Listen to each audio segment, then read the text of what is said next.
ચાલો મિત્રો, આજે આપણે જુદા જુદા વૃક્ષો અને છોડની માહિતીમાં આજે આપણે કડવા લીમડા વિશે થોડુંક જાણીએ.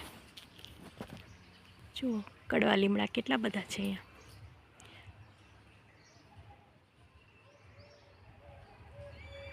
કડવા લીમડામાં લીંબોડી છે. લીમડાનું દાંતણ કરવાથી પાયોરિયા જેવા રોગો મટી જાય છે. તેની લીંબોડીનું તેલ બનાવવાથી માથામાં ડેન્ડ્રફ થતો નથી.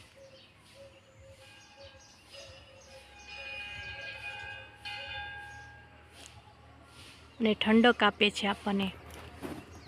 દરેક વૃક્ષ અને છોડ કાંઈ પણ ઉપયોગી છે જીવનમાં.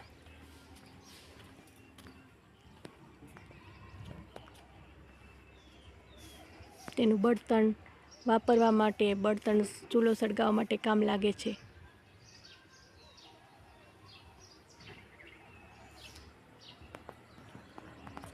દરેક વૃક્ષ જીવનમાં ઉપયોગી છે.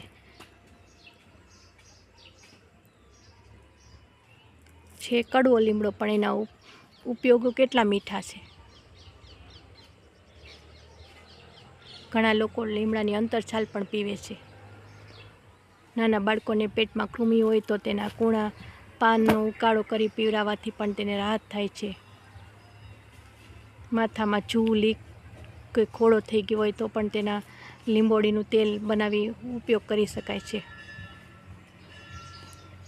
અને સૌથી વધારે તો આ વૃક્ષો છે ને આપણને પોઝિટિવિટી આપે છે. મને તો પ્રકૃતિ નજીક બહુ જ ગમે, વૃક્ષો બહુ ગમે.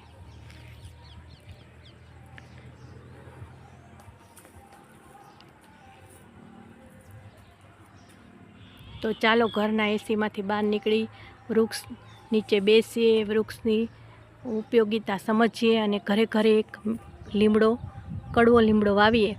કે ઘરની બહાર તમે વાવો તો પણ તેનો ઉપયોગ તમે વાહન રાખવા માટે થઈ શકે છે. છાંયડે વાહન રાખો તો તમારે વાહન તપી ન જાય, એ માટે પણ ઉપયોગી છે. વાતાવરણને શુદ્ધ બનાવે છે. જો કેટલા બધા લીમડા છે અહીંયા.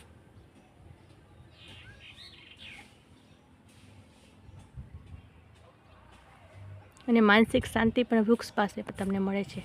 પ્રકૃતિ જીવંત છે. એની પાસે જવાથી તમારા જીવનમાં પોઝિટિવિટી આવે છે.